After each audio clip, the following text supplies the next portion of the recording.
This is Good Morning Nigeria, and the newspaper review is up next. Stay with us.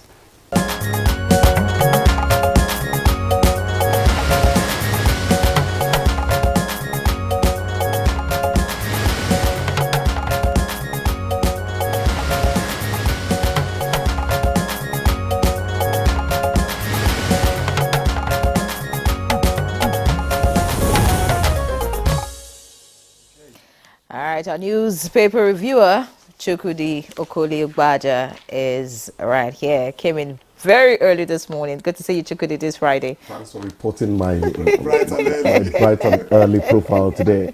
Victor, how are you doing? Well, I'm all right. Journalists must talk about everything. Come on. Well, we will. All right, so let's take a look at what the papers are saying. The lead stories on the front pages of the different dailies that we have this morning. We'll begin with the Nigerian pilot, just to chat a course for us on the paper review. All right, so we have the lead story here. EFCC arrests 115 suspected currency racketeers. Riders says it recovered 110 million naira, $8,368 from racketeers. The suspects comprise 113 males, 2 females.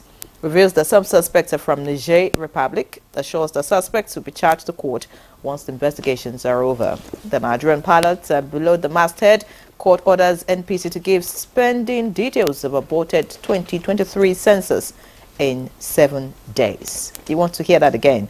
Court orders NPC to give spending details of aborted 2023 census in 7 days. Interesting read, and you want to keep your tabs on that particular story. Next to that, we have reps want hike in fees for Nigerian law school stopped. And that's on page 6. Looking away from that, we have troops arrest 83 oil thieves in Niger Delta. And below that story, we have Labour Party's Presidential Campaign Council clarifies expenditure. CSO's call on federal government to provide lasting solution to economic hardship. Finally, Senate passes Southeast Development Commission bill. EFCC arrests 50 suspected internet fraudsters in Kwara alone. And we have Senate confirms Cardoso 11 orders for CBN's Monetary Policy Committee. Finally, from the Nigerian pilot, we have this very interesting story here. Customs today begin nationwide sales of rice for 10,000 naira. You want to find out the location of that sale? Page 5 has all the details. All right, so let's, Chukwudi is smiling, I'm sure he's going to take us there. Let's look at the Vanguard. Smacking his lips. You are the presenter. You take me where you want me to go. You're in the saddle. Victor, what's coming from your side? Well, I have the New Telegraph here with me, and just above the nameplate, Nigeria's annual GDP growth drops 0.36% to 2.7%, with the rider Naira strengthens to 1,860 Naira to a dollar on parallel market. That's on pages 3 and 25. Increased tax collections boost FACS allocations to 1.14 trillion naira. That's on page 7. And below the nameplate, immediately below the nameplate, Senate passes Southeast Development Commission bill, confirms Cardoso 11 others for CBN's MPC. That's on pages 2 and 4. Abbas, Bajabiamila, Masari, others pay tribute to Naaba.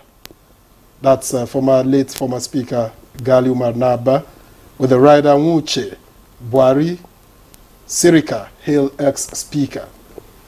Page 3, Guba, Edo Deputy Governor Igodalo emerged PDP factional candidates. That's on pages 29 and 30. Forex scarcity. Airline operators may shut down soon, says Okonkwo. That's on page 28. And the major headline here, Arewa Economic Forum to Tinubu, reinstate subsidy, remove governors from palliative chain. And with the riders, as hardship worsens, Tinubu, no going back on reforms, tackling poverty. Another, governors not aware of additional 30 billion naira allocation. That's according to Makinde. We're on trial anytime naira is on trial. That's according to the CBN. Urges patience, promises imminent relief. And adopt participatory governance. Catholic bishops urge Tinubu, political leaders, say Nigeria descending to chaos, anarchy. That story is on pages 2, 3, 7, 8, and 29. IBEDC disconnects UCH power over unpaid 400 million naira electricity bills, with the rider Kaduna Electric set to refund overbilled customers, pages 2 and 8. And like Yunri read earlier, Customs begins rice auction at various commands today, pegs 25 kilogram bag at 10,000 naira. That's a perspective to it. All right, let's look at the Vanguard now. The lead story here says how Nigeria can overcome insecurity. And retired generals, DIG's security experts speak there. You want to see that. Beside that story, we have CDS once again calls for coup over economic hardship. Page 9 has that. And on page 2, you can read up FG bans cooking gas export to crash price. Just above the masthead, insecurity, Catholic bishops, OK State Police. Details on page 2. And of course, Edo State is in the news. You know why. Edo Guba, Igodalo wins PDP ticket with 577 votes. Page 10 has all that you need to know. On page 4, you can read up Abure released after 12 hours in police custody. All right, so that's the much you can take from the Vanguard. I'll quickly just run through the Nation, and then you have the Daily Trust next. All right, the Nation, quickly here, we have the lead story. President knocks permanent secretaries for slowing down governance. The rider, Tinubu demands monthly key performance indicators. No to unacceptable delays. Above the masthead, Igodalo wins a PDP ticket. Of course, cooking gas export may end to cut price. That's also right here. And we have fax monthly cash hits 2.07 trillion naira. Details on page 2 of the Nation. In a red strip, military warns coup advocates. And we have Lassa fever kills 4 at Army Hospital. That's a very important health situation that needs to be addressed. Page 3 has all the details. And we have Akeredolu takes final bow in Owo today. And finally, from the Nation, Lagos Ogun Customs unveil food, other palliatives. Details on page 6. So, what you got? Daily Trust. All right, the Daily Trust with a major headline: hardship. Youths attack trucks, steal food items in Niger. With the riders, police stop protest against hunger in Jigawa. Dikwa residents threaten to join insurgents. And another, Nigerians interested in practical solutions, not theories, Shetiba. And above that story, just below the nameplate, federal government bans cooking gas export to stabilize price. That's on page 20. And on page 19, we have Forex. Government urged to harness foreign remittances, informal markets. And the picture story here tells the story of smoke billowing at Suleja Junction along the Abuja-Kaduna Expressway during an attack by hoodlums. And a very important story, I must say here. ECOWAS may lift sanctions on Niger, Mali, Burkina Faso tomorrow. That's on page 8. And the final stories at the bottom of the Daily Trust. Senate rejects 65-year retirement age bill for National Assembly workers on page 10. BUK showers encomiums as Professor Yadudu retires. That's on page 30. And finally, okay, I think that's all we have here. We just leave it here. Okay. Chickadee. Victor, excuse me. Sorry. Let me start from outside the shores of this country. Not exactly outside the shores of the country, because Nigeria is part of ECOWAS, and ECOWAS is linked to what's happening in Mali, Burkina Faso, and the other country too. Now, let us not begin to see it as a sign of weakness. If ECOWAS is thinking, let's lift sanctions against these recalcitrant, men in uniform in these countries who took over government. In diplomacy, when you try a method, it doesn't work. Actually, it'll tell you that a diplomat is a man who specializes in telling a man to go to hell in a way that he looks forward to the trip. So they always know how to maneuver. And going back to what I was trying to explain, don't throw the baby out with the bathwater. If they, in their, I would say youthful exuberance, because some of them are above 50, in the energetic behavior, okay, decide to keep on moving forward with what they plan. It is the job of the elders of ECOWAS to tell them, hey, that's not how to go.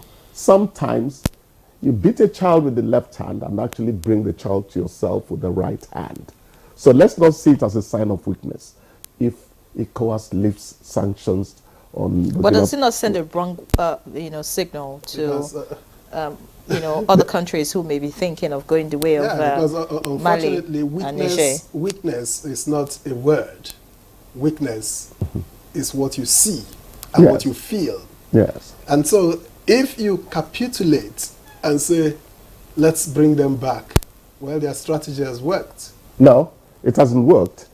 Yeah, I'm talking about the junta. What? No. The juntas, their strategy has worked. Now, you see, that is how we talk when we have not investigated or when we are not privy to the things that are happening.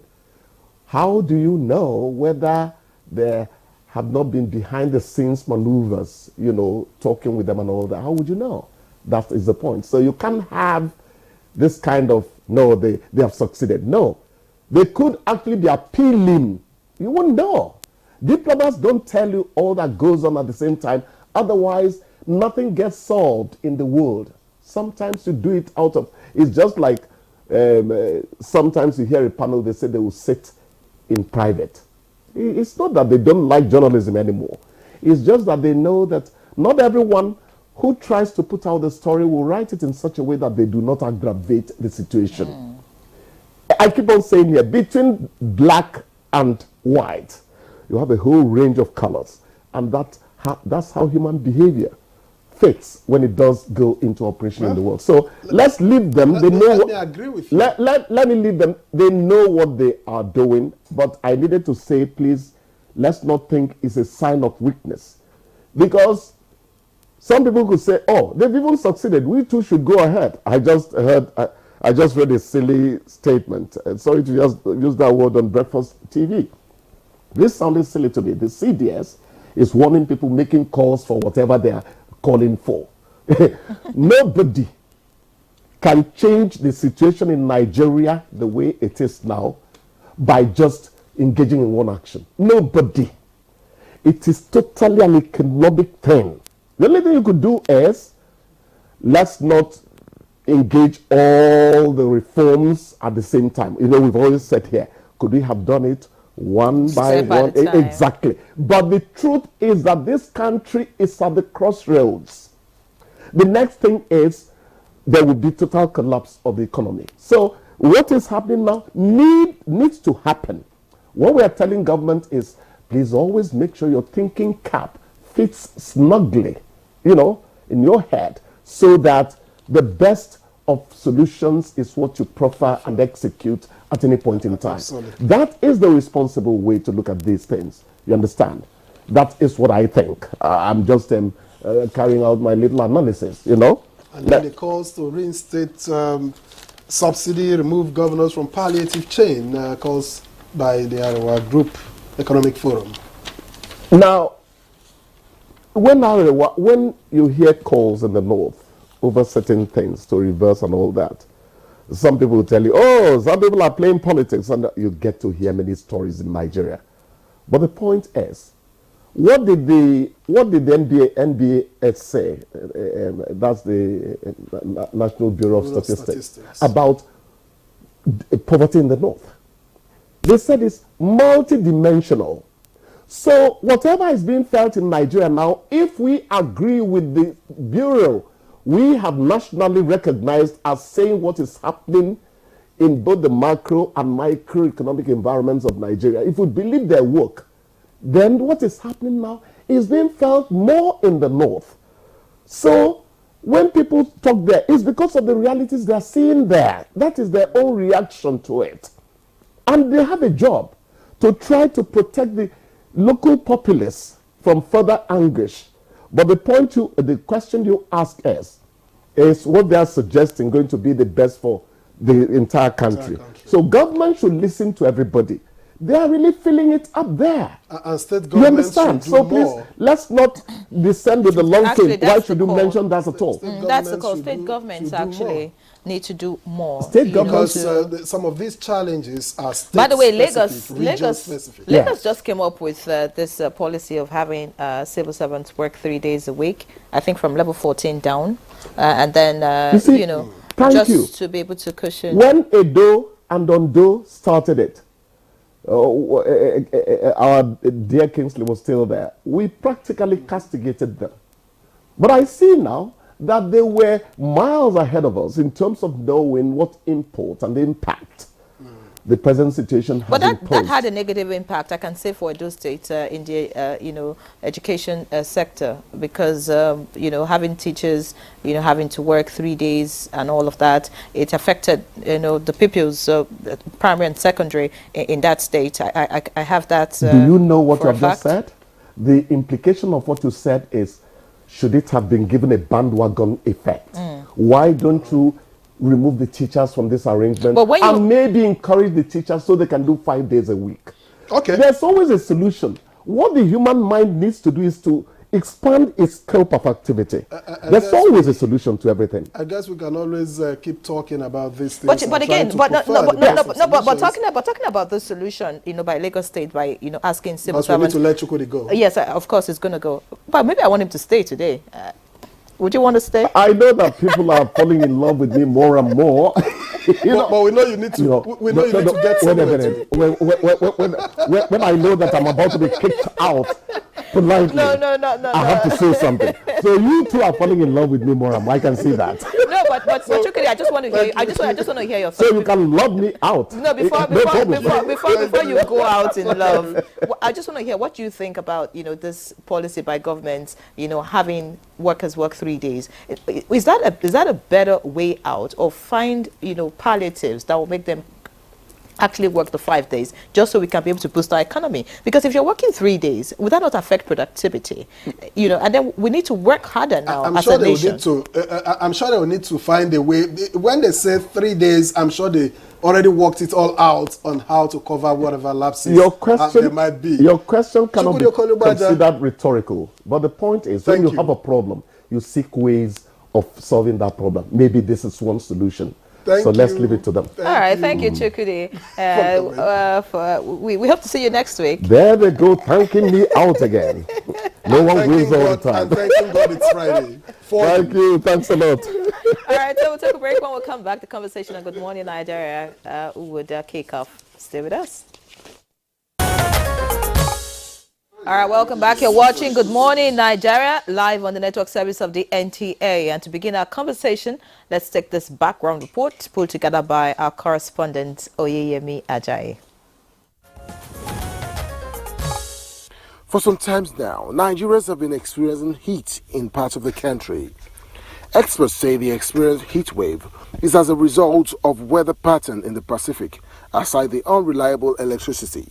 They say it poses serious health risk aside creating immense discomfort, causing disruption in the usual weather patterns, leading to a lack of clear rain and harmattan seasons. Many say this heat is beyond what most Nigerians have ever experienced, adding that it may linger till June this year. To cope with developments, individuals are advised to ventilate their surroundings, more water intakes, avoid excessive physical exertion, wear light clothes, and use of air conditioning if available. Before now, it was easy to tell when seasons begin and end. For instance, from December to February, we had the Harmattan season with dry, dusty and hot winds across Nigeria. But now the narrative is different. How more can the people protect themselves while coping with the weather? Guests already seated in the studio will be answering these and more shortly. All right, and we have guests already seated for conversation.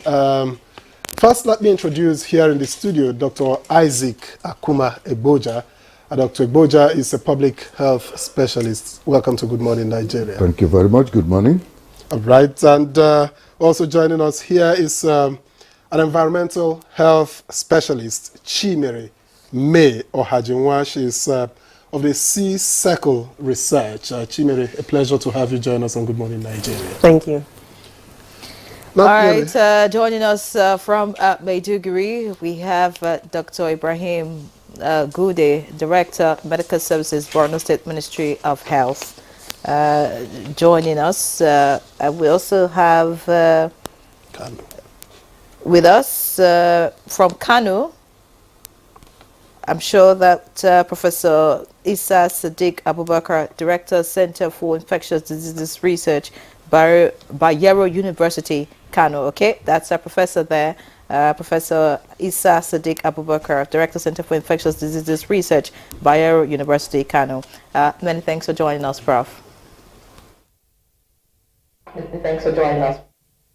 Thank you very much. Good morning, Nigerians. All right, shall we begin from the studio? So let me engage Dr. Eboja first. We've had days of talks about the NIMET predictions on the current weather. Geographers say it is as a result of activities in the Pacific Ocean. And for the Nigerian, the impact of the weather becomes a major issue. How do you read? What's your reading of this whole scenario? By the way, what's your own experience? Well, when you listen to me, you would tell that my voice is not as smooth as usual. But coming to your question, what is happening is climate change, obviously, and we need to take note of that. Many people have been in doubt as to whether or not there is going to be changes in our climate. Of course there is. And for us in Nigeria at the moment, we need to take very good precautions for because of our health, especially those people who are either too young or very old. The two extremes, the vulnerable group. Let me start with the young. Children who are playing around and getting themselves dirty and so on should be well looked after, should be fed very well, should be given water to drink and juice to drink from time to time during the day, and should be dressed properly. It is very common for, especially in the villages, for children to be walking around with very little clothing.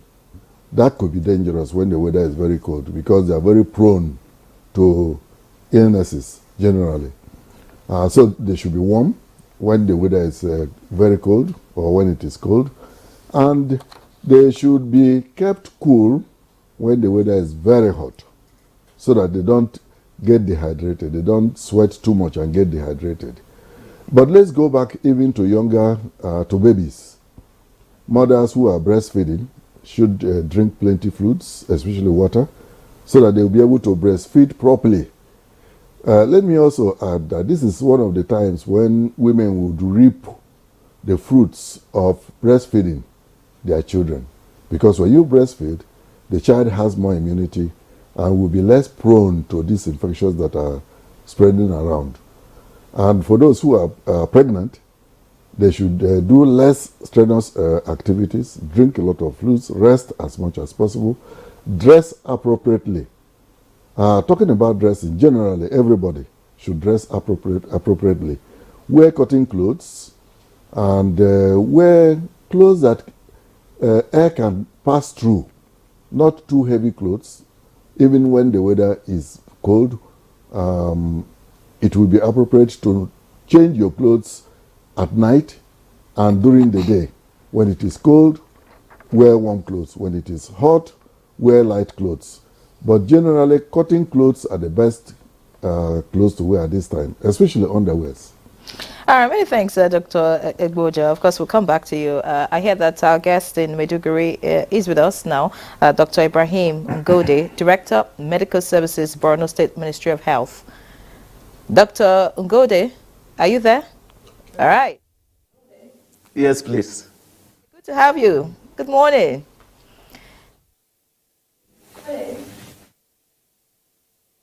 You know, what is happening as regards the weather and, you know, the changes and, you know, how we could keep up in terms of what to wear and how to behave and lifestyle and all of that.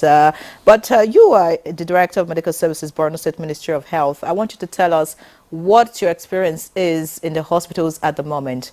Give us a list of the kind of infections people are coming down with. You know, let's set a background of what we're dealing with at the moment. Here in my own part of the country, presently, the weather condition is so dusty and cold.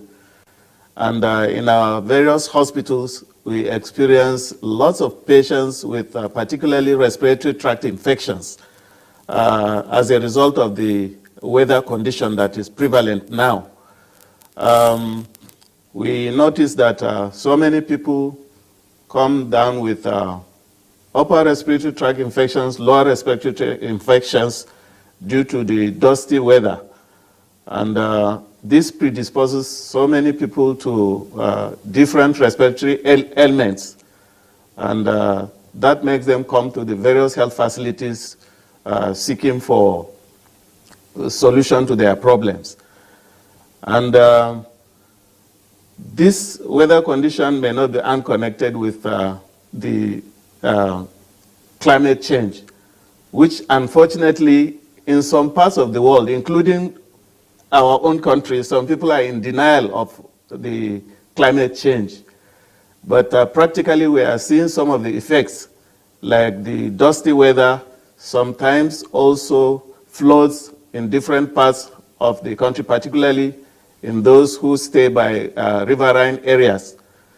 Some do not think that these are due to climate changes that occur. And this affects the whole world, not only our own country.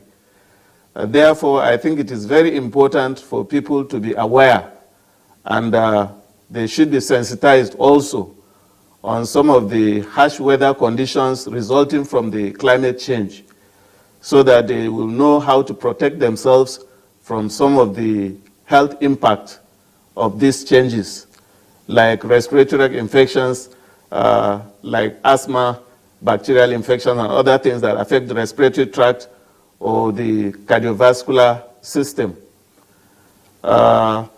If people are made aware and properly sensitized, they can take actions to protect themselves from some of the effects of the harsh weather. Like, for example, they need to be educated on the type of clothing to wear during the hot and dusty weather. They need to wear face masks also to protect themselves and to protect others from getting respiratory tract infections, so that the effects of these weather changes can be minimized amongst the population. The community also needs to be engaged in some activities to protect themselves from some of these health consequences of the climate change. Like they need to be taught on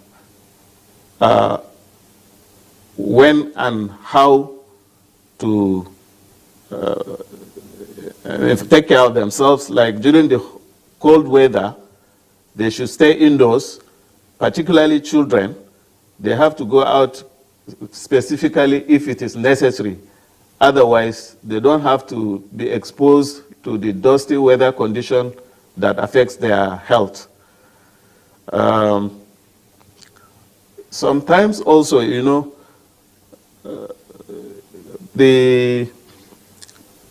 in those days, we know that the weather condition does not change so frequently like it is happening now. Because, for example, in the northern part of the country, we used to have rain starting from April to May, up to the months of September, December. And the dry season only starts from, say, November, December, January, February. But nowadays, things are changing. We only have a few months of rain, and the greater part of the year is dry and windy. And also it is characterized by excessive heat, particularly around March, April, where the people are exposed to heat waves. They are also affected by some disease conditions that are more prevalent during the hot season, like meningitis, measles, and other diseases that are more common during the hot weather. Therefore, we have to bear in mind some of these changes that happen at different times of the year, and ensure that people are properly made aware of what happens in their own environment, so that they can take appropriate precautionary measures to minimize the effect of the weather, climate change on their health. Dr. Ngode, for your opening comments there. Of course, we'll get back to you.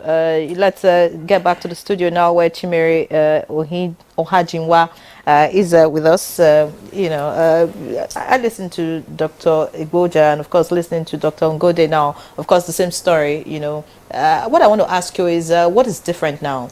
Because the warning now is what you wear. Children shouldn't go out. Watch what you eat. What makes this weather different from what we used to have in the past? Because those days, well, you might say I'm young, but I mean, growing up as a child, some of these warnings were not coming out. Like, we could go out and play, we could play in the rain, we could, you know, come out, like they say, come out with pants. And I mean, we could just do anything. And we didn't have to be worried about our health and all of that. What is different now? All right, thank you so much, and good morning, Nigerians. So what's happening is that if you see in the middle of February, suddenly we had very high temperature. There was heat. That's the last 2 weeks. It's been hot, higher than before. So you can relate this to climate change, but what is causing it? Why are we having this dust? It's because of our activities. We are cutting down a lot of trees. Because you're cutting down, when you have a lot of trees, they shield you from the dust. But now you are cutting down a lot of trees. So the dust that come from the Sahara, nothing is stopping it. It's just going, and it's coming. As it's coming, it's carrying microorganisms with it. So there is haziness higher than it used to be normally. Yes, we used to have harmattan and it's hazy, but it doesn't have to be this long, and the duration is longer even in the day.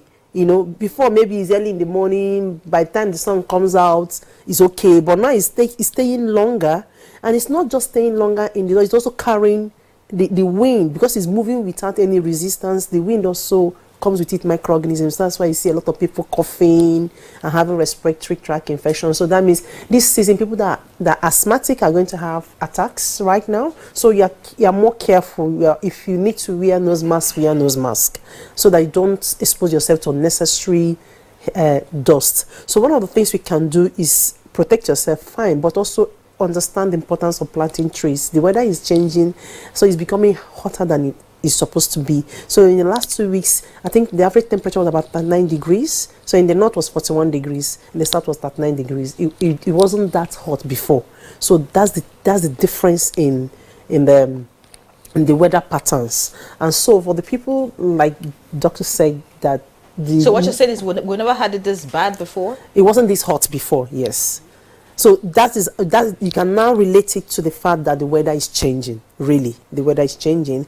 But what are the things we are doing to cause it? What are the things we can do to stop it? There are activities that we are doing that we are not preventable. Like I said, you don't have to If you are cutting down trees, you have to plan to replace it, so that because of the impact. If you are doing activities that can generate dust, there should be plan on how to stop it. Construction, mining, what are the activities you are doing to that will contribute to dust? How can you stop it so that it's not too much? Because it doesn't just move, it moves with microorganisms, and that's why you're having a lot of people coming down with all sorts of respiratory tract infections right now. Even myself, I'm coughing.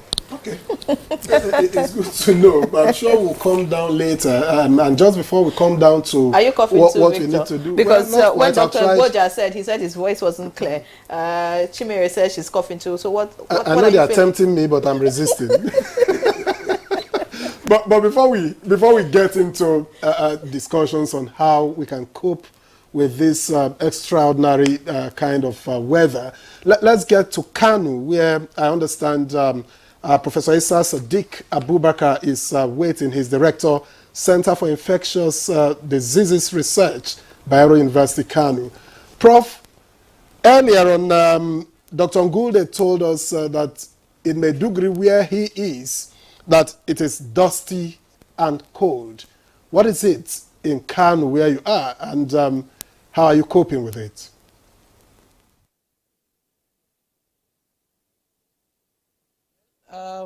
Thank you very much. Of course, Kano is also in the north, just like Maiduguri, although that's northeast. Kano is in the northwest. But basically, most of the issues you will find in the far north are similar. And therefore, here in Kano also, the weather is very dusty when you go out. You experience a lot of dust. Different parts of the body receive the dust and then react to it in different ways. And even indoors, you find out that in our rooms now, the dusts find their way into the room. So unless one is involved in regular cleaning of the rooms, you may find out that you are living in rooms that are very dusty. So for people who have background conditions that are likely to suffer from the conditions, if the weather complicates the issue, they will all be in that situation where their conditions are aggravated. People have spoken about asthma, people have talked about respiratory diseases. So unless one is involved in regular cleaning of the rooms, such things will worsen.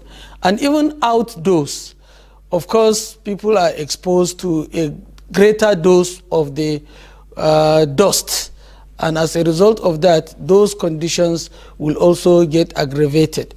In addition to what they have already spoken earlier regarding the different conditions that can worsen during the Harmattan weather, we also have a situation where there is poor visibility, especially for those who are driving. Of course, this may result into an increase in the number of road traffic accidents we have, as well as other domestic accidents. And then this is the period where, as a result of the cold weather and the dust, the wind that is blowing heavier than in the other seasons, we may experience situations of fire outbreaks. And these are frequent during the Harmattan weather. And then as a result of the climate change, which is like an increase in the weather, the temperature of the world over a long period of time, which we are experiencing right now, we call it global warming. You were earlier asking whether we've never had it this way. Of course, the answer is yes, because with time, the global warming is becoming worse, and these situations we knew earlier are now changing, because you could predict in the past the dry season, the rainy season, when the Harmattan will come, but now the whole thing is becoming disorganized. For example, we never used to hear about rainfalls in especially the far north. during the month of February. But I can tell you now, between day before yesterday to this morning, we've been having rainfalls in different parts of the north. I've had stories of rain falling, I think yesterday, from Nasarawa State, from Kebbi State, and then even this morning I woke up to see the results of the rain that fell yesterday. So in some parts of the north, or let me just say the Benue and River Valley Savannah of northern Nigeria, this is the parts of the country where we have incidences of snake bites. And usually the incidences increase during early rains. So if people are not prepared for this situation, of course the rains will fall and parts of it will enter into the holes where the snakes live. And of course it will disturb them, and the snakes will want to come out of those holes, and then the contact between man and snakes are likely to increase, and of course we may be having increased incidences of snake bites in places where these occur. So these are some of the problems we are likely going to be dealing with now because of the weather condition and as a result of the climate change. And of course other body effects like eye itching as a result of allergies, and then joint pains, increased in joint pains. These are some of the effects that our bodies will also have to be dealing with. Thank you very much. Abubakar, you have also, raised a very important health situation, having to deal with snakes, and of course some other reptiles too that may, come out and begin to affect humans. We'll take a look at that. But you see, I'm worried about all of this. That's because, like I earlier asked, what is different? We've had Hamatan, we've seen dust, we've seen rainfall, odd rainfalls like we're seeing now in the past, but there was no much concern. Is there something that environmental experts are not telling us? Is it possible that pollutants are also the major reason why we're having these health conditions? I'm asking, just a few days ago on Twitter, I feel like on X, there was this random question about what is free at the moment in the country, and someone said air, and the response was even air is polluted at the moment. So I mean, you can't say that it's completely good to be taken in. So could you let us know, beyond the dust, beyond the hotness of the weather, are there pollutants that we didn't have in the atmosphere at the moment that is causing this breakdown in our health? Dr. Abuja. Well, yes and no. Yes, in the sense that there has always been, but no in the sense that the experience in one country is always different from that in another country. But let me explain something that is one of the real contributors to the problems that we're having now. People travel more frequently now than they used to travel before. If you go to temperate countries like America, the Nordic countries and so on, it is snowing very heavily. Canada, snowing very heavily, and the weather is very cold. And there is always outbreak of flu at this time of the year. For them it is normal during winter. And because of the frequency of travel between countries, people who have flu in one country would travel to another country and spread it. I recall that when I was a student in America, every time I came to Nigeria during this time of the year for Christmas or something, I always had problems, respiratory problems. When you get to the airport in Lagos, you would experience sudden change in weather, very hot weather. You are sweating. But when you left Chicago or New York, where I was coming from, it was very cold. I was wearing jacket and inner clothes. But on getting to Lagos, I had to remove them quickly and to be able to breathe. By the time I got to my village, I would be sneezing and coughing.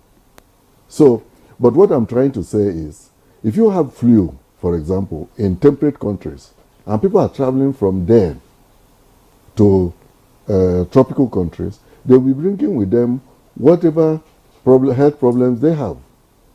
Vice versa, people are traveling from here to there.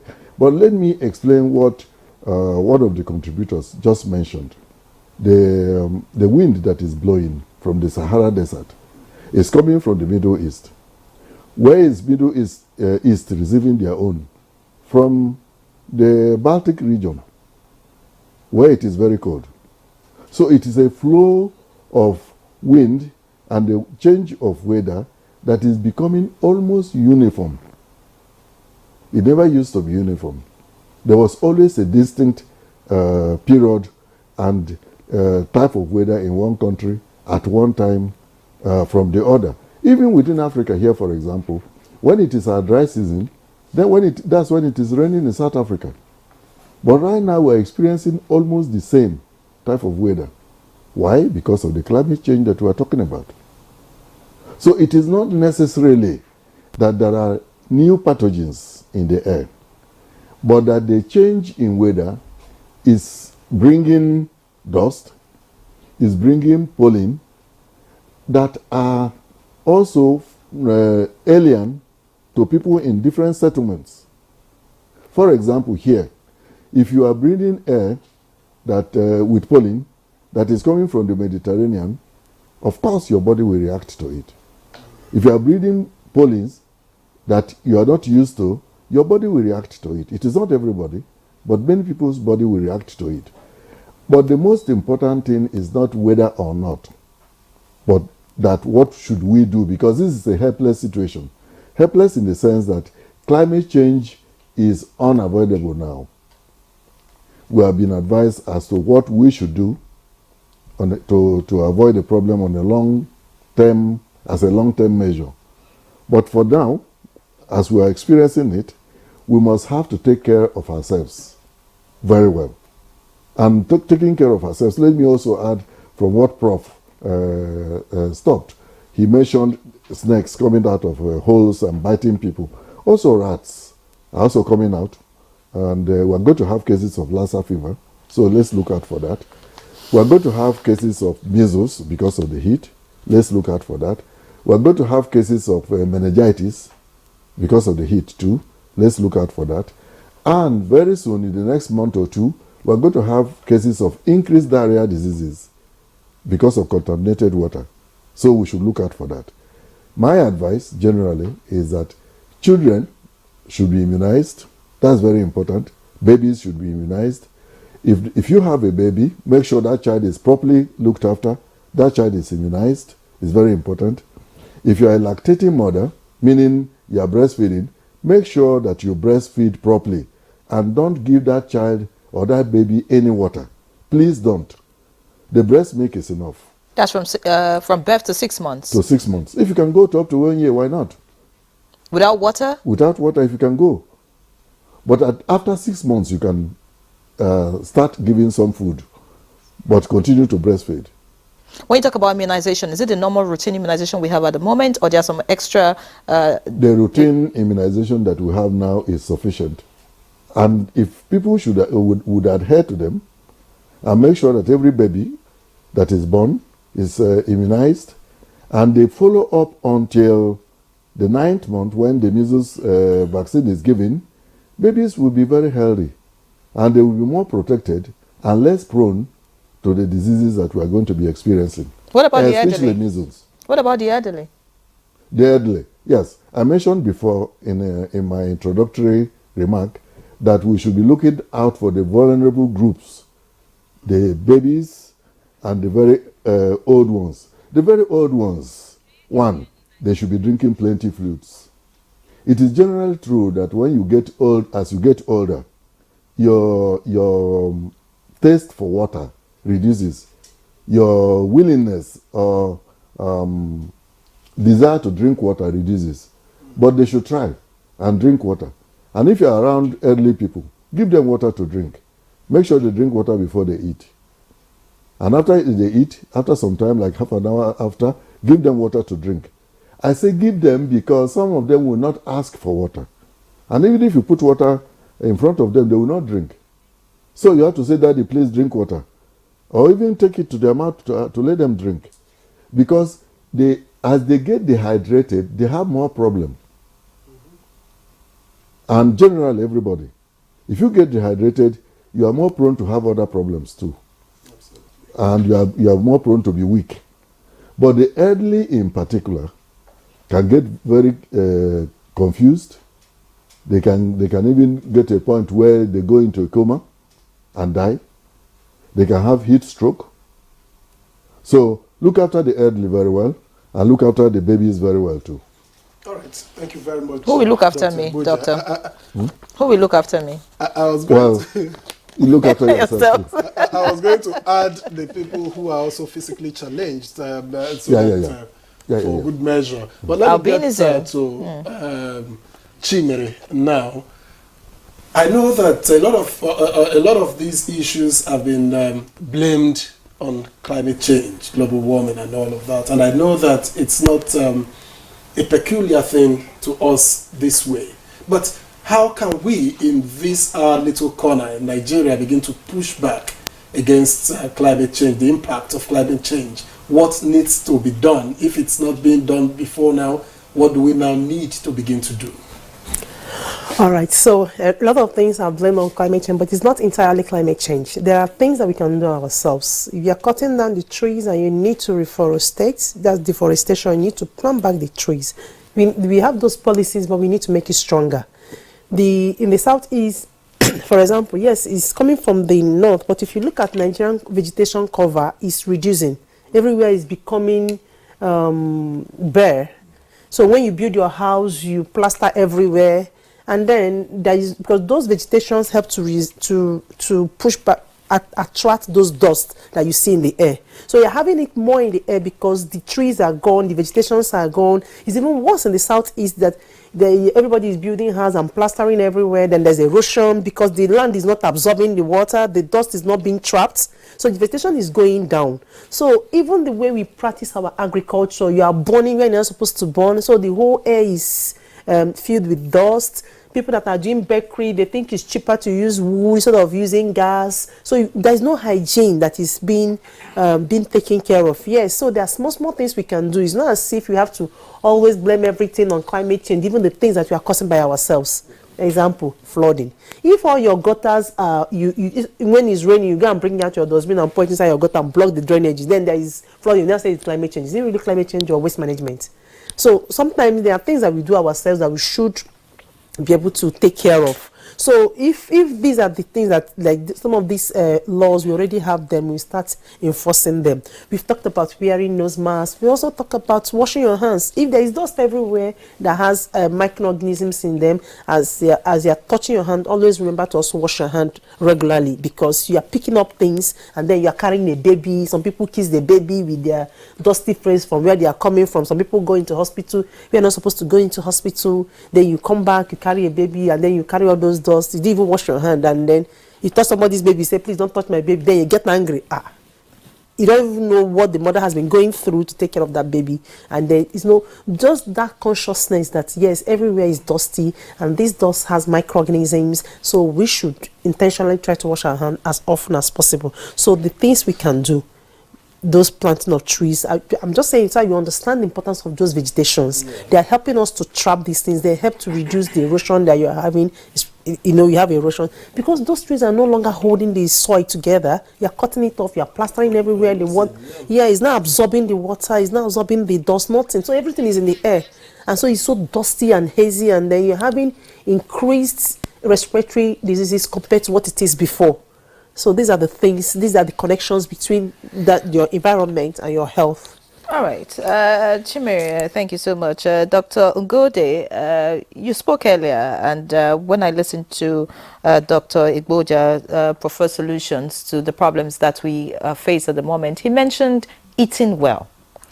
And my question to you about eating well is, what exactly is eating well? I'm asking, in the face of the current economic realities, could you just break down, because, I also saw a meme on social media about the nutritionist in school who is teaching balanced diet and taking Gary 3 times a day, So could you just tell us what exactly should we be eating now? What is eating well? Just so we can get that clearly. Part of some of the or impact of the changes in the weather conditions include hunger and malnutrition because of degradation of the environment affecting food security and others. Eating well is part of the solution. But again, we have to be mindful that it does not mean we have to eat very expensive foods or food supplements that are so expensive in the market. But we have to utilize the locally available food resources that we have. For example, we have a lot of fruits and vegetables in all parts of the country that people can utilize on a daily basis to improve their nutrition. And if they take those fruits and vegetables on a regular basis, it helps in boosting the immune response of their bodies so that the body can fight some of the common ailments that occur following the harsh weather conditions. So we have a lot of food ingredients in our environment that are locally sourced and cheap. So I think if people are made aware of the importance of those food items and to make them also utilize them to improve their immune system, it will go a long way towards curbing some of the impact of the climate change or disease conditions that occur following changes in the climate. Because in almost all parts of the country, people engage in different farming activities, producing different food items like fruits, vegetables of different kinds, which they can easily get it at a reasonable cost. So particularly considering the economic condition in the country now, if you say people have to buy expensive food and utilize it to improve their health, it becomes very, very impossible. But they can be encouraged to use some of the commonly available food items because groundnut and other sources of protein are common in different parts of the country, which they can utilize, and it helps in improving their immunity. One other thing I would like to talk about also is keeping the environment clean. Environmental sanitation goes a long way towards preventing some of the effects of the harsh weather, because one of my colleagues in the program mentioned hand hygiene, which is very critical to the transmission of some of the disease conditions. So if the environment is being kept clean, which can be done by different families at a very cheap cost, it will help in preventing some of the disease conditions. One of my colleagues also talked about snake bite. And if, for example, the environment is kept very clean at all times, it will also help reduce the movement of snake and other rodents in the environment, because the harsh weather condition affects the survival, the distribution, and behavior of some rodents and other vectors that are responsible for some of the disease conditions. So environmental sanitation and wash activities generally will go a long way towards mitigating some of the effects of the weather in order to improve the health situation of our different communities. Thank you very much. Dr. Ngode, Professor Abubakar, you are in Kano and you've been following the conversation. I'd like to also hear from you what your own definition is, and then with the present realities in Kano, where you are, what you would advise in terms of eating well. I also have some concerns about eating well. Just 2 days ago, I also saw somewhere where someone who is part of the Bakers Union somewhere in the country was worried about the kind of supplements, so if you like, the kind of materials that are used in baking these days, because they cannot afford the normal regular materials, so they're supplementing with other things that may not be too healthy. So I want to find out from you, also in the direction of eating well, what your advice would be. Again, we're dealing with climate change, and we know that because of climate change, our farmers too are having to invest heavily in fertilizers, which is also affecting the kind of produce that we have. So when you say eat well, and you're eating something that is, I mean, the vegetables these days are different from the vegetables we used to eat in the past. I'm sure you agree. The way they look, how they go bad, and all of that. So, just give your general advice, really, about this food, nutrition, and dealing with the current weather condition.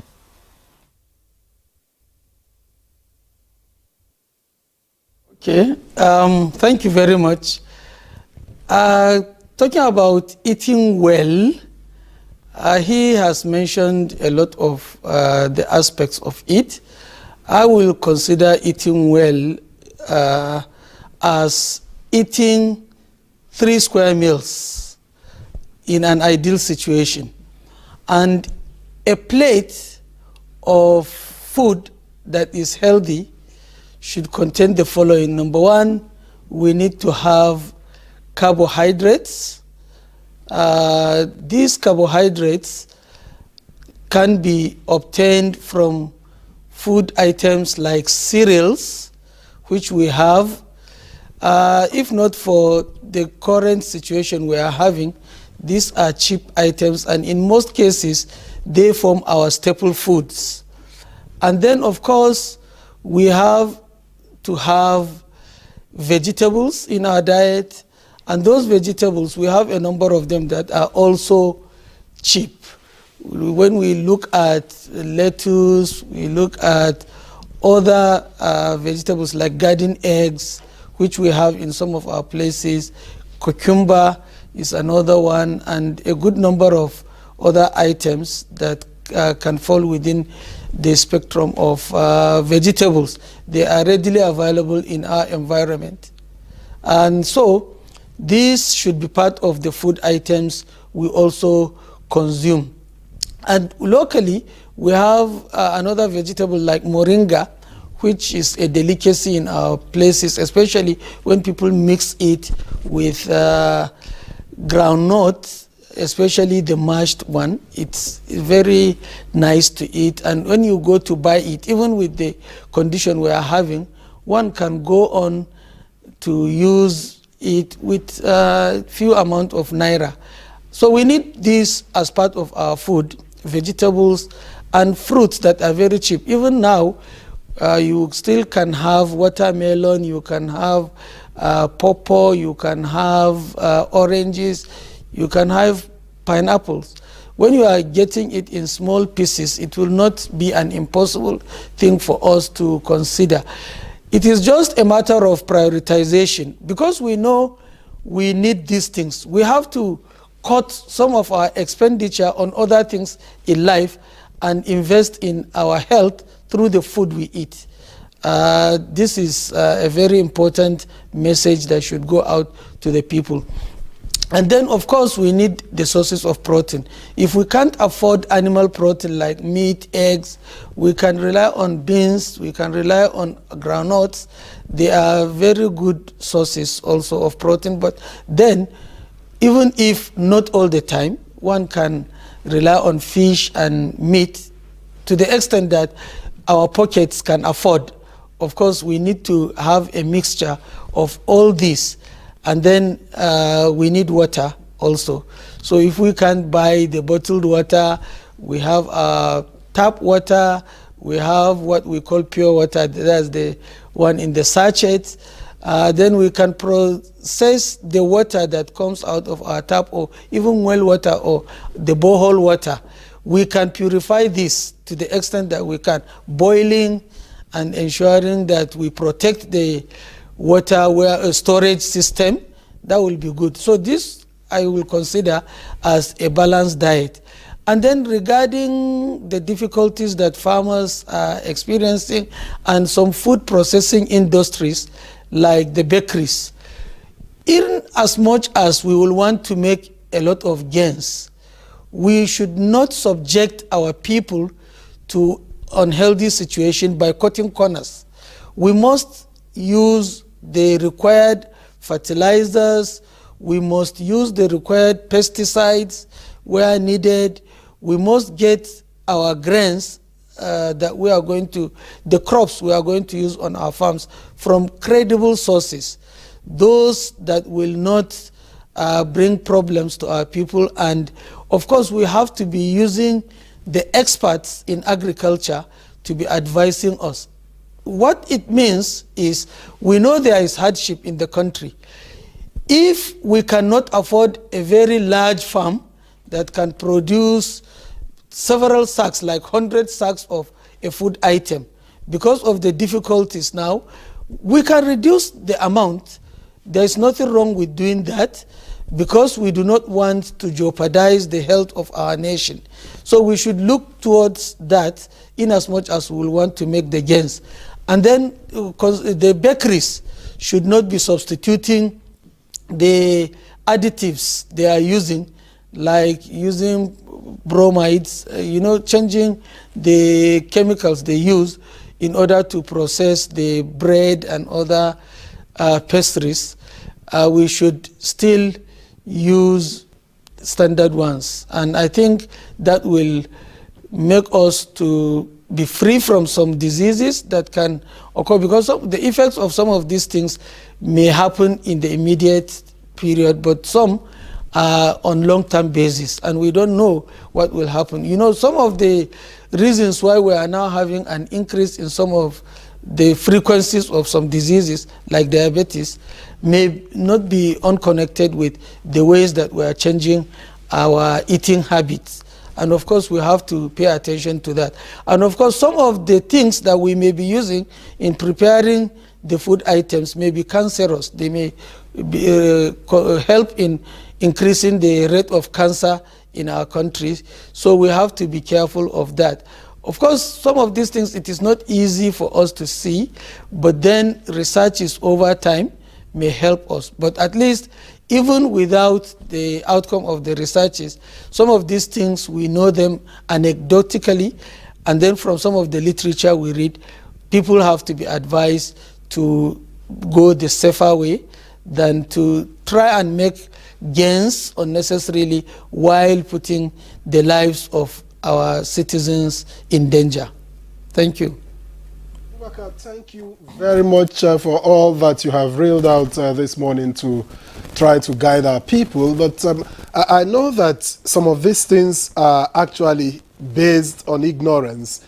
Everybody's looking for how to get, make more profit, try to make ends meet, and so you go for the ones that are cheaper, not knowing what they could cost.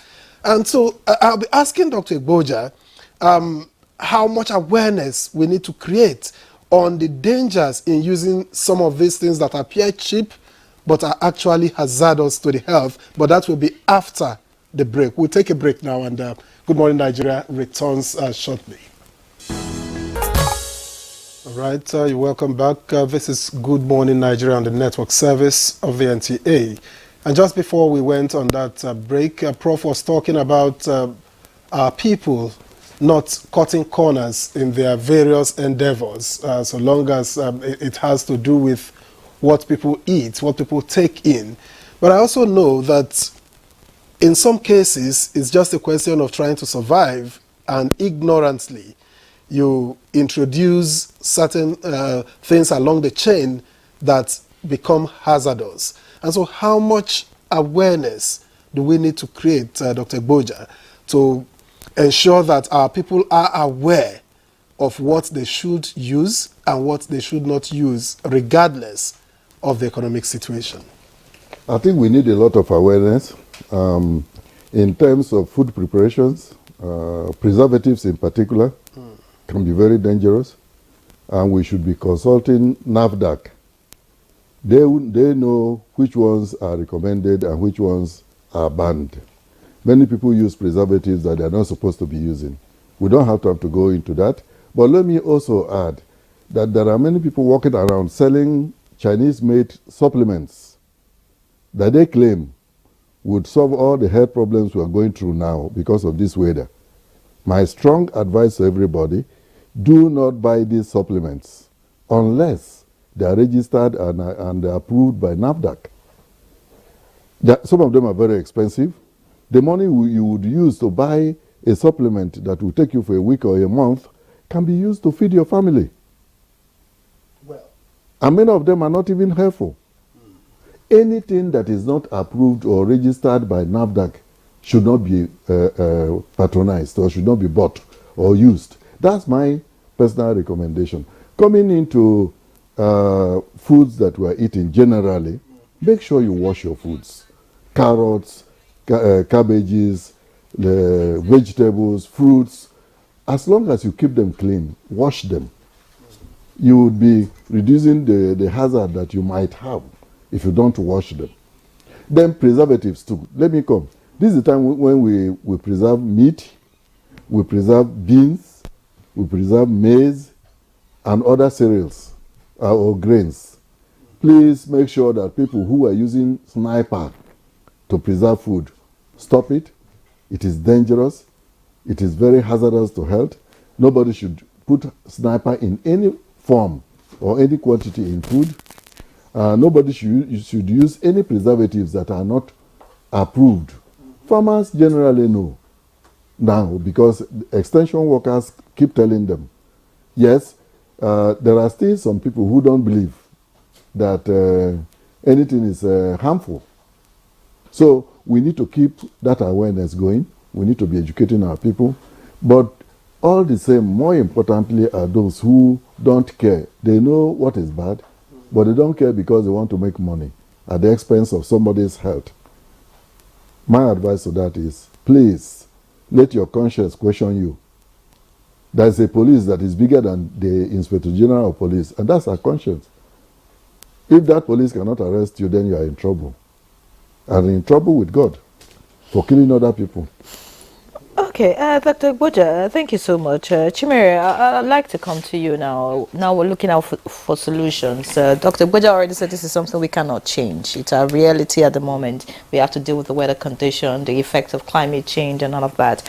It's telling on everything, and including our health. But I'd like to find out, outside eating well that we've mentioned, wearing breathable clothes and then dressing according to the changes in the weather, wearing nose mask like you mentioned, are there some extras that we can do that are not normally a part of our routine that we could add at the moment? Some people have advocated taking of maybe ginger and garlic, incorporating that into your meals. Are there really some extras that we could do just to stay really healthy this period?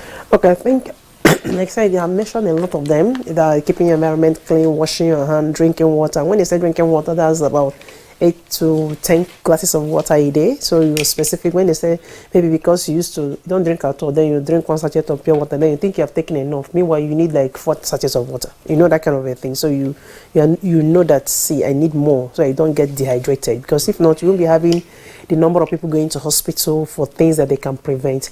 So as much as possible, you can also stop, reduce processed food. And so you are sure of what you are eating. If you can produce it yourself, buy the maize or cereal or whatever, process it yourself. That could be a better option than buying what you don't know that is inside that food. So the other aspect maybe a little too technical is if you're talking about fertilizer and all of those. We're talking about soil health now. So that becomes more technical. How do you protect our soil? How do you make sure the soil is healthy? Because the soil is not healthy, it's not giving you the correct food you're supposed to eat. So some minerals are missing in the food you're supposed to eat, because some the chemicals soil are added to what you're eating. Yes. So if you can process it yourself, that would be fine. If you if you are careful about those things, there's just little things. Now, see, these things are, rocket science. The reason we are having this is just to bring it to your awareness. Some of them are things that we already know, but we decide not to do them. Some of them are things that probably for example, you're living in a residential area, you're not supposed to be using wood or doing things that produce a lot of dust. And then, because you have powers in the government or people that can enforce, you can influence them.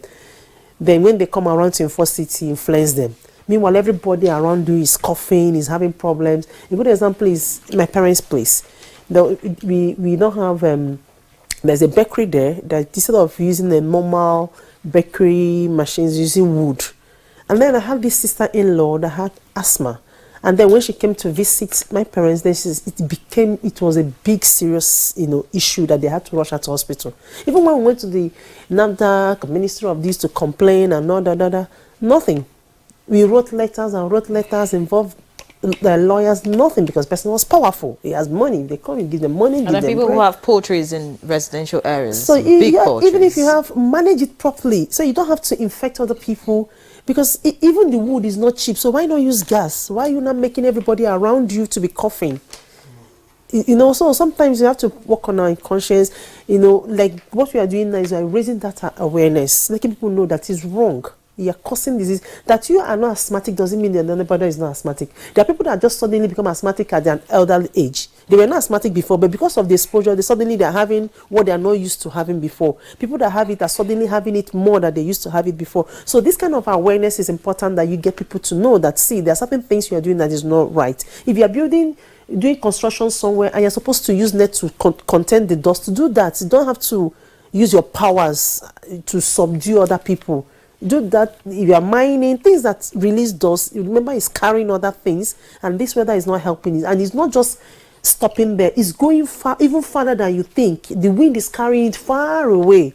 So if you think it's not in your backyard, it can end up affecting someone that is close to you. So that's more reason why we should be careful. Even the practices that are not right, agricultural practices, burning things you're not supposed to burn, just be careful, because you think it doesn't affect you, it can be affecting you sometime. So these are the small things that I think we can do. So as much as possible, you can process your own food. If you're not okay with what you think that is packaged in that so-called flour, process your own flour, because sometimes you don't even know whether rat has urinated into it, and you're wondering where there is Lassa fever. So if the environment and rats are running up and down, then you can get Lassa fever from just drinking gari that you don't know how they got it. So if you're careful where you buy your gari, that's why you see some people buy gari, they will first of all fry it again before they start eating it, because the person that is selling it in the market don't know how many rats have entered inside that place. These are small things we can do on our own. So just basic being conscious of how this your environment affects your health. All right, Dr. Ngude, let's quickly get to you now as we begin to wrap up the conversation. We've talked about what people can do. What can medical practitioners also do this period? Because they play a critical role in making sure that the population is healthy. I think the medical practitioners have great role also to play, because they come in contact with a lot of patients in their practice areas or in the community.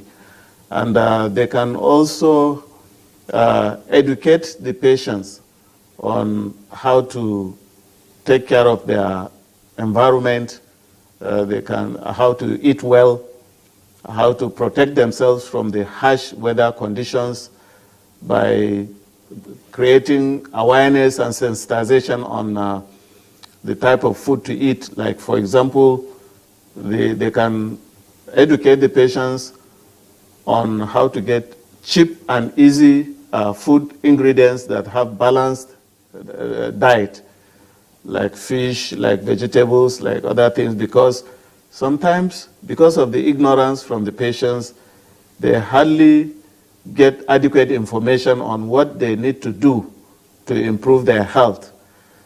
Since the medical practitioners are in a position of coming in contact with them in either hospitals or within the community, they can easily be educated on what they need to do in terms of nutritional behaviors that they need to engage in. Also, they can be taught on how to clean their hands, that is how to keep their hands very clean, either before or after eating or going to toilet and other things.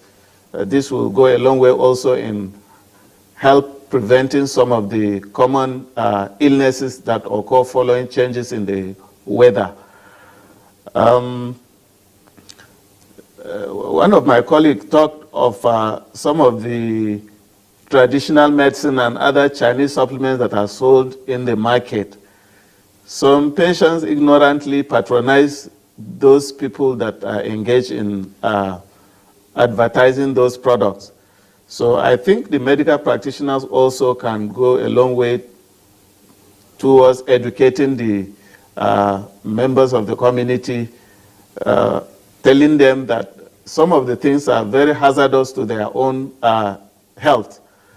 Like, for example, in my own environment, a lot of people come down with chronic kidney diseases without necessarily knowing what is exactly the cause. And sometimes they only go to seek for help when things are out of control. And they are not in a position to continue managing themselves. That is when the either government or members of the society get to know about their predicament. So it is very important to help educate the members of the community on the type of food to eat, medications to avoid, because a lot of people patronize medicine vendors for some ailments that are not necessarily due to the, infection or other things, but due to some habit or behavioral changes amongst the community. So the medical practitioners can also educate them, and they can also help in disseminating information and communication materials that will help in educating the community on how to take care of their health, on how to protect their environment, so that some of the long-term effects of the disease conditions that can happen due to climate changes can be prevented. So mitigation changes to climate changes are very, very important, which I think it can be done there at the community level or even the household level to prevent some of the adverse effects of climate change. And also, the people can be educated on how to adapt to some of the climate change conditions. Because, for example, when people are engaged in cutting down trees, burning them to get charcoal or to cook food, they can also be encouraged on planting more trees in their environment, or even flowers. These trees and flowers can help in protecting them from the effect of the climate change. It will also help in reducing the so-called greenhouse gases that are increasing because of human activities in our society nowadays. So I think the medical practitioners have a very great and important role to play. So thank you very much. Thank you very much, Dr. Ngulde, for your contribution. But let's quickly head to Maiduguri, where Professor Kanu, where Professor Abubakar is. And I just wanted to say, sometimes a doctor seems to be too far away. What can a patient do just before a doctor gets involved, particularly those who have ailments that are potentially life-threatening? And then, is it necessary to have government intervention by way of policy at a time like this?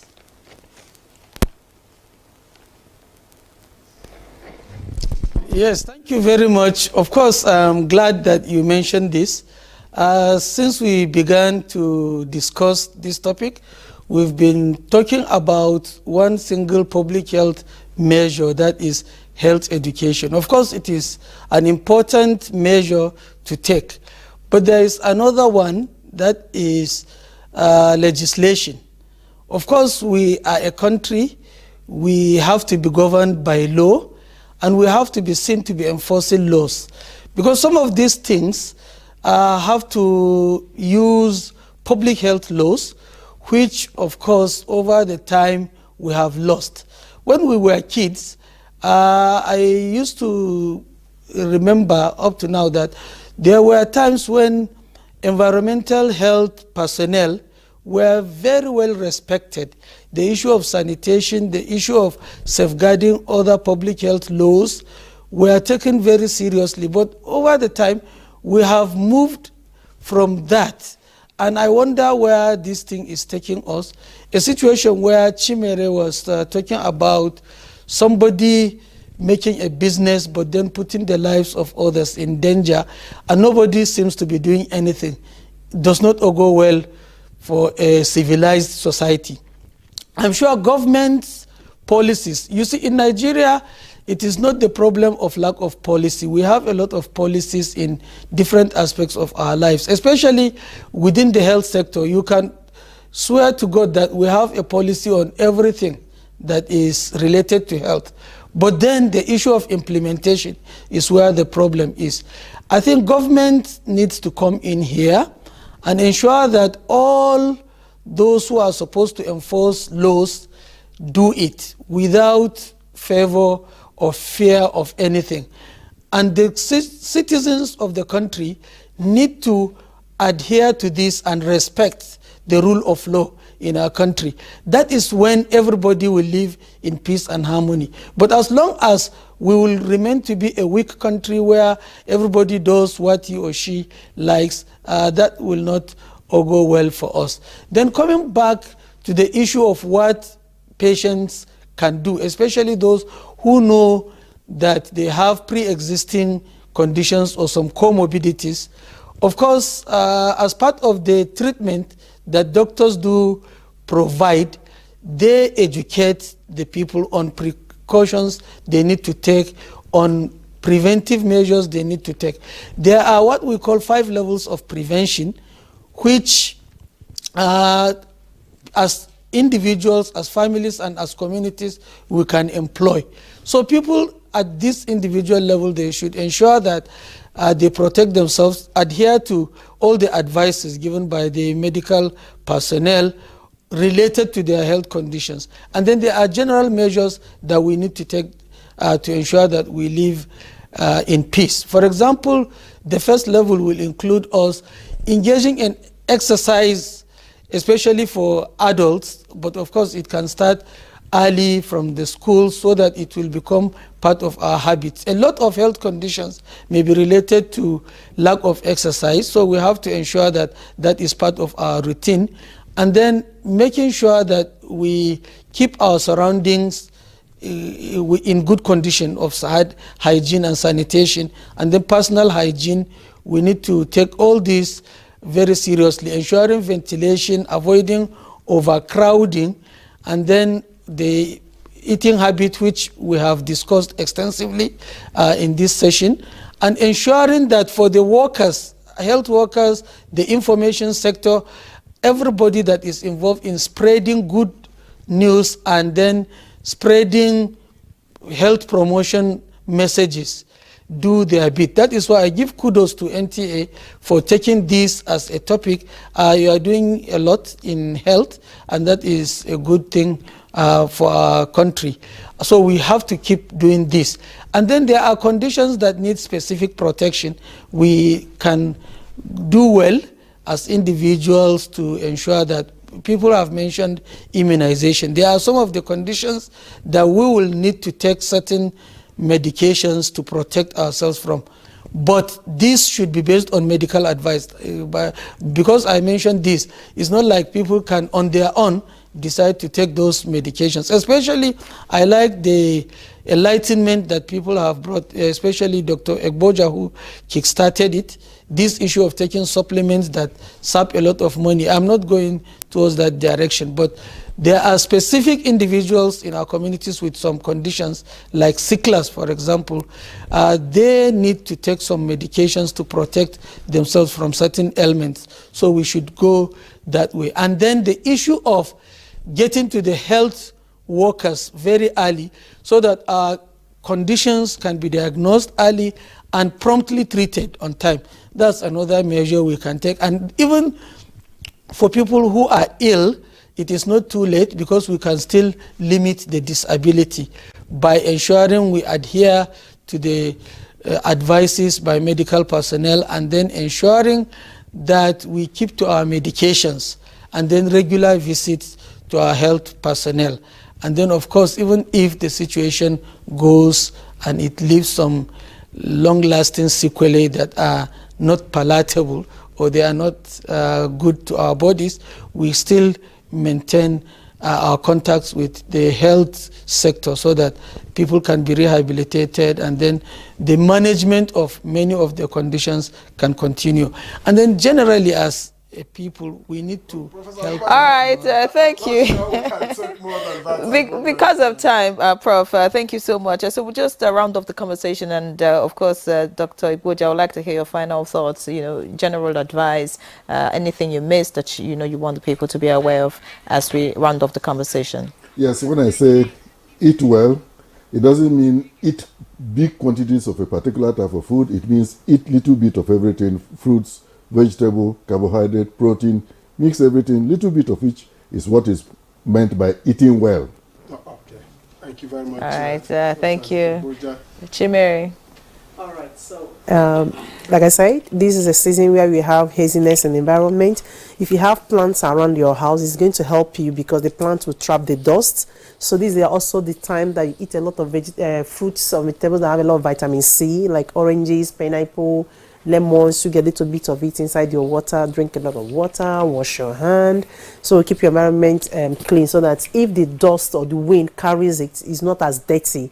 And if you have plants around you, it will trap the dust that will get to you. Now, for people that are doing things that are wrong, please make sure we follow the guidelines for health and safety. It's because you're a powerful person that you think you can, bribe your way around or control people that are in government that have come to enforce the laws. Because what I'm telling you was a serious matter. It happened in Abia. It's not something that is happening in Nigeria, in Abia State. So it's really something that we should take into consideration that is not good.